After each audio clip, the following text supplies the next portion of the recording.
This is a $150,000 vehicle. When the customer is spending heaps of money on conversion, they expect to have a good quality vehicle. The steering was wobbly. You're doing 100 kilometers an hour down the road.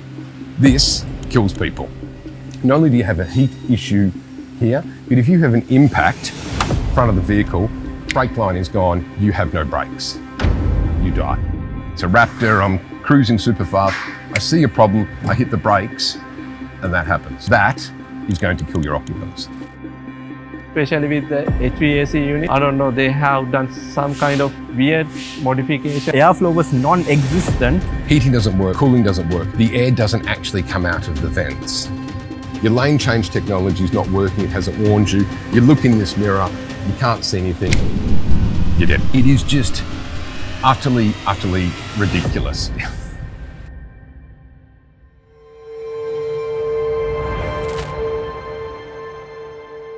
This is a Ford F-150 Raptor. It is not being converted by us. So it's in right-hand drive, originally left-hand drive, converted by a competitor. And I say that word very mildly and with immense disrespect, but it's been converted from left-hand drive to right-hand drive. It was sent to the customer and honestly, it is a bucket of shit.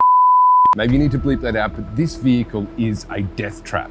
It has got over 50 major faults and problems with it. I'm going to jump into all of these. This is really unusual. So we had nothing to do with this. This was converted by a competitor, a new competitor who frankly has got no idea, but it was bought by a customer, didn't talk to us, bought the vehicle, it was converted, sent to the customer, and what they've ended up with is, it's a piece of junk, in all honesty. It was sent to us in Sri Lanka so we could fix it. Now I'm talking probably $30,000 to $40,000 to fix this vehicle. And when I say fix, I mean we are going to rip all of what was done out and restart all over again because he had the vehicle converted by.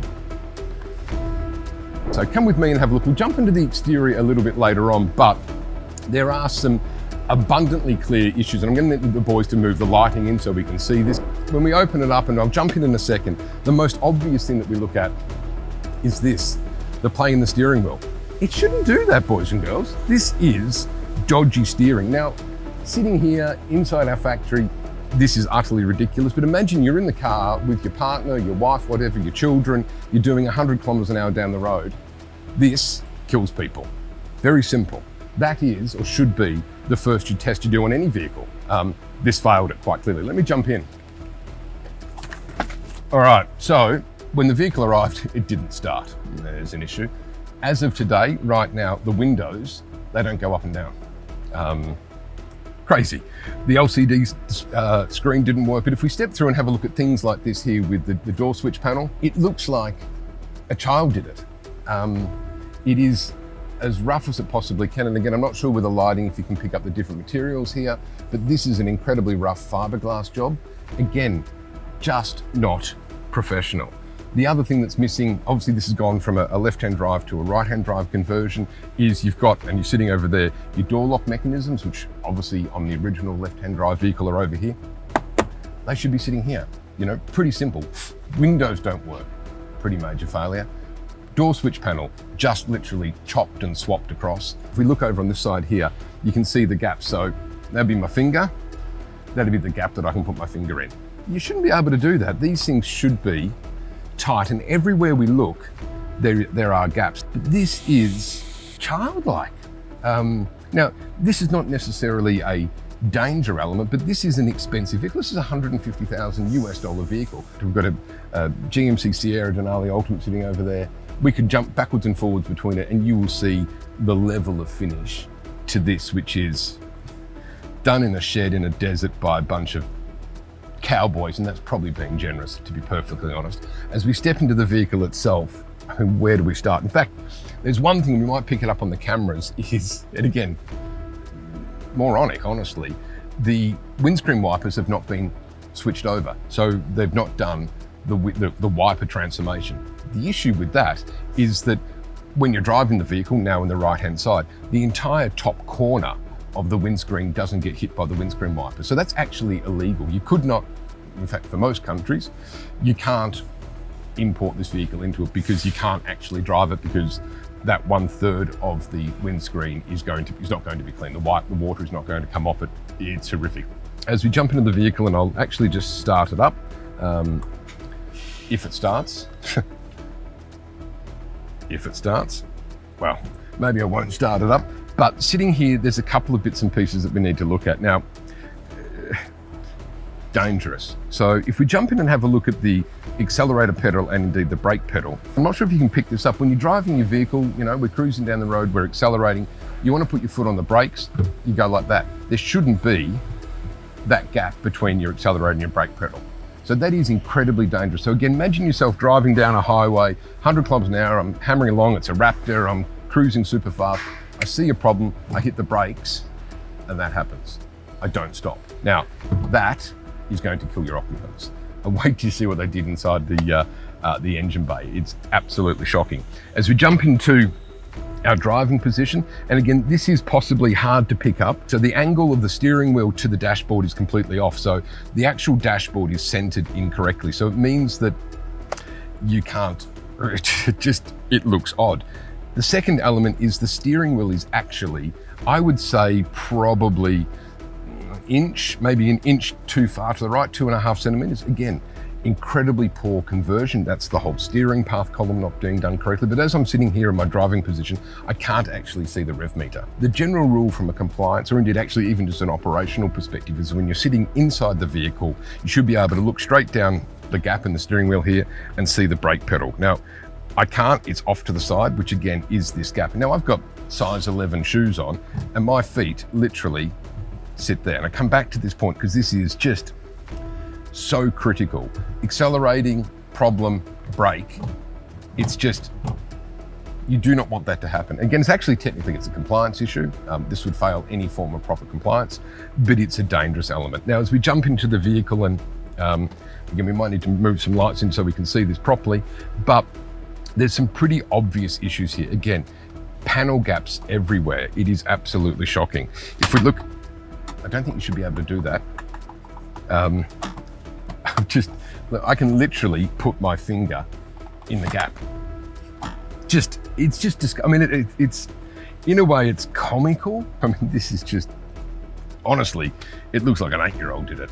A couple of things as we jump into the cabin. We've got over here our four-wheel drive control, trailer setup, trailer brake. These, quite clearly, should be on this side of the vehicle.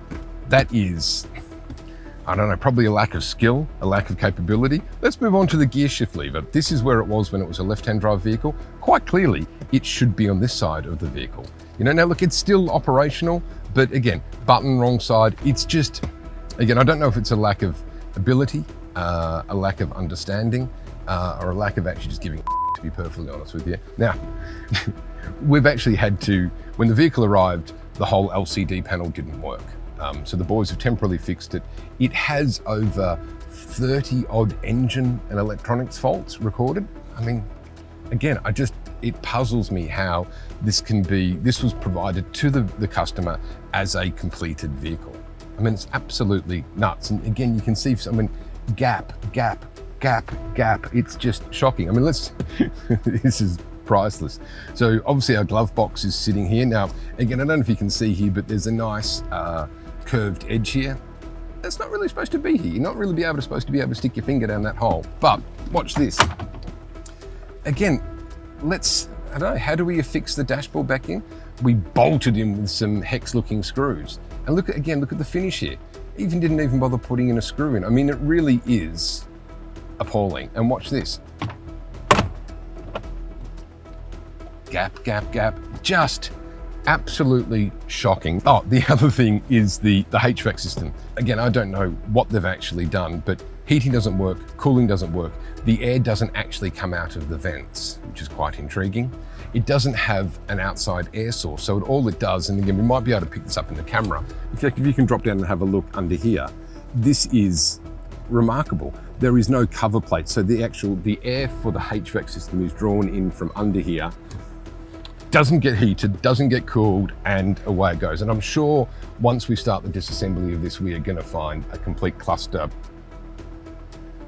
issue of issues with the HVAC. It is quite shocking. Seats that we're sitting on, now they've not been adjusted, so This one, the controls, the back, forward, up, down controls haven't been moved across in the vehicle. Again, for us, pretty basic, something we do in every single vehicle. This just completely missed it. Absolutely, completely missed it. Why are we beeping? Let me see if I can actually get this thing started. It's funny because I'm sitting here, it's a pretty hot and sweaty morning in Sri Lanka, and I want to start it up so I can put the AC on, but then when I think it through, I know that the AC doesn't actually work. So I'm just gonna have to sweat. Oh, the other thing that happens is that even with the driver's passenger side door closed, is the warning light of the door not being closed is constantly on. Again, I don't understand how this could have been sent to a customer as a delivered vehicle. You expect in a modern car for you to have lane change technology. So you're driving along, you're going from, one lane, sliding into the lane to your left. You expect in a modern car, it's going to beep and warn you that there's somebody sitting in your blind spot. We all drive, we're all used to it. The vehicle has it, it just doesn't work. Again, you kind of go, well, actually, the lane change technology doesn't work. All of a sudden you hit a car because the car didn't do its job. Let me keep going down. Window mirror function's not working. In fact, now this is an interesting one. How are we going to show you? In fact, I'm going to jump out and show you this. All right, so again, this is just work. So when you're doing a conversion, you need to change across the side mirrors, the windows. So if we can scan in here, I don't know if you can see this in the dark, but the angle of this mirror is incorrect. They've absolutely missed it during the conversion. So when you're sitting in the driver's seat, you can't actually see the side of the vehicle. You can see over there. Again, lack of skill. In fact, while we're here, so when this was a left-hand drive vehicle, you had your keypad entry. It's a cool function. Clearly that should be over on that side of the vehicle. Not done, but this is dangerous. Your lane change technology is not working. It hasn't warned you. You look in this mirror, you can't see anything. You're dead. Anyway, let's jump back in because this list is absolutely endless. Airbag warning light. So the airbag warning light is always on. Now, my big question, let's just jump in with the camera and look here. I'm actually not convinced there is actually an airbag in the vehicle. Normally in our vehicles, you'll actually see the airbag cover cut, so that in event of an emergency, it pops and saves your passenger's life. I just don't think they put it in. Maybe it was the too hard basket of, no, that's too hard to convert, so we just won't put the airbag in. It's just nuts. The park brake works sometimes. So park brake is down here. The sometimes part should be park brake not applied. Just the mind boggles. The quality of this work is just appalling. Just appalling. It is just physically unsafe. And we'll jump into the engine bay because that gets worse. Is a simple answer. But I come back, this is not a vehicle that we've converted. And you'll see in our videos now, we've actually taken to affixing a metal nameplate to all of our vehicles. So people know when they buy, whether it's a F-150 Raptor or a Hummer or a Sierra or a GMC Yukon or a Lincoln Navigator, so they can be absolutely sure that it's a vehicle that has been converted by us, by my team, and indeed has my father, Peter Hill's stamp of approval on it, not done by some dodgy people. Let's have a look at the engine bay because there's some crazy stuff going on there. Let's go. Check this out. It is, now, I guess, and look, maybe this is experience, maybe this is our 30 years and thousands of vehicles, but you can see the firewall carpet has already come unglued. But again, I've got my hand in the right way.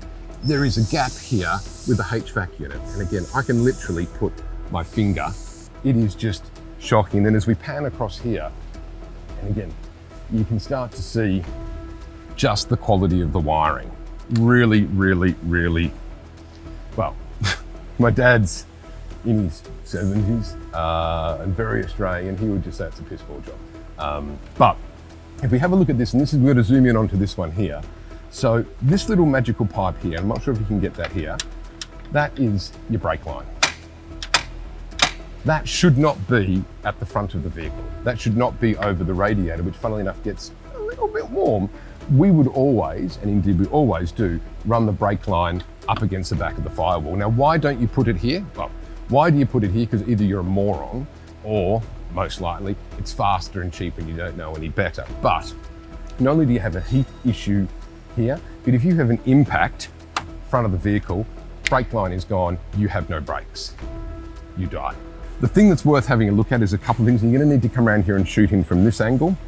So clearly we've got the battery here, we all know what that is. We've got the brake cylinder here, and again, if we come back in and you need to have a look at this gap here, there is no gap between the cylinder and indeed the brake. And again, lighting might be an issue, but hopefully you can see that they are butt up against each other. Now, there should be a 1 or 2 millimeter gap, because you need to allow for movement. When you're braking, it's going to close that gap up. So the fact that it's snug is going to start causing wear and tear. Secondly, as soon as there's an impact, not only do we lose the brake line, the actual battery goes in, smashes, and we completely lose our braking capability. And then, and again, in fact, you might need to come around and pop on this angle here. Again, we've got the reservoir here, but, and again, I'm not sure if you can see, but it's actually on an angle. It should be flat. And actually, if you look in here, you can actually see the fluid levels, but you can't actually, you've got no way of being able to tell the fluid levels because the whole unit is on an angle. And we keep going. This is, and you can see here, if we're looking at this angle, this is the fuse box. You do not mount the fuse box vertically. It is always mounted horizontally. So the way that this is being mounted, you can't put the cover on, slight problem. You can't, with the cover on, you can't actually get to it. It's surrounded by heat. It's vertical rather than horizontal. And again, if we just scan in and zoom in with the camera and have a look at the quality of the work, I mean, these look like they are brackets that you bought at a hardware store. These are not being designed by engineers and manufactured by an automotive manufacturer. You can see, and I like this telltale, nice little pot rivet that actually the pot rivet's loose. And even down, and again, you might need to get the angle, you can actually see the blue texture mark left on the side of the vehicle where they've drawn where they're going to put it. I mean, it is crap. And again, where else are we looking? Again, we might need to pick it up, but you can see the crack here in the firewall. That shouldn't happen. So I sit here and look at this and go, I look at the firewall over there with the carpet coming out. I look at the gap with where they've made a hole in the firewall for the HVAC. I then look at not only the brake lines, and that shouldn't rattle like that. I look at the quality of the wiring sitting up against the engine, the cylinder, the fuse box mounting. It really is a horrific job. And this, I don't know, small little tube is the sort of thing that's going to kill people.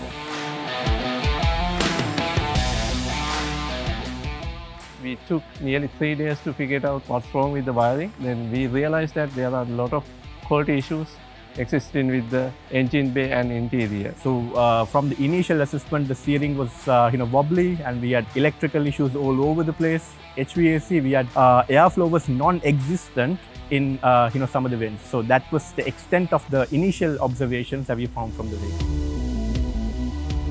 So when it comes to a conversion, there are 4 major elements that we normally look at: the braking, the steering, the HVAC, and the electrical. Yes, there are other parts to it, but those are the main critical elements that we look at in a conversion. There's no heater lines, there's no fresh air hole, and the blower section was open, and initially we don't have any idea of what they have done. So what we have done is we ordered a new HVAC unit because we can't use the existing one. So what we have done then, we have scanned the vehicle. We realized that there are more than 30 fault codes were existing. So we have no idea what they have done. So go deep in that modification. We have to disassemble the vehicle and see what they have done. So initially we don't have any vehicle to repair. So what we have done, got manuals, and we refer the manuals to do the wiring diagrams and all the wirings and all the solderings and all locating the modules and everything. We thought it's safer to get a whole new HVAC system, an OEM one, and then do the conversion ourselves, because this one was beyond repairable. And same thing with the steering system as well. We got an OEM steering rack, and we did a cross-shaft modification so we can use the OEM rack itself rather than doing patchwork on their steering system or using what they have done. So it was essentially new solutions that we've designed mainly for this vehicle. And again, with the electrical, yes, problems were there, but it was easier for us to start from the beginning and then go towards the end, so that we follow through with all the way, and we make the vehicle safe and reliable again to drive on the road. And apart from that, we have ordered new brake pedal because we can't use the existing one. We can weld it and use that one again, but it was not safe. So what we have done is we ordered a new brake pedals, then we do the conversion. Make sure that they have a proper engineering team, a proper workshop team, and then a proper QA team that can follow through with these conversions to make sure that they are compliant and they are done safely and you get the best treatment for your vehicle. We are one of the world's best conversion company, and we are one of the reputable company, and we were granted by the Australian government, and we have standard for the Australian design rules that's called ADR. So whatever the vehicle, SUV, truck or pickup truck or whatever the vehicle, high performance vehicle, we follow the Australian guidelines. So it was approved by the Australian government, and all the modification is approved by the chartered engineer. Hopefully that helps you out. It is shocking, and I've got to say, within our business, we have a number of extraordinarily experienced people, and their response was a combination of kind of shock and kind of laughter. Laughter in the sense of, how could anybody possibly conceive that this would be an acceptable vehicle for a customer to receive? It's sad. So there we have it. That is a Ford F-150 Raptor, not converted by us, converted by a competitor. You see with your own eyes the extraordinarily crappy, unsafe, dangerous outcome that was delivered, and we are rescuing it for it. So as I say, buyer beware, talk to us, come and visit us. Don't make a snap or rash decision. Don't get fooled by the dodgy salesman trying to, what do they call it, snake oil salesman. Come and talk to us, do your research, make sure you do not end up with your version of this F-150 Raptor. That's it, thank you, cheers, bye.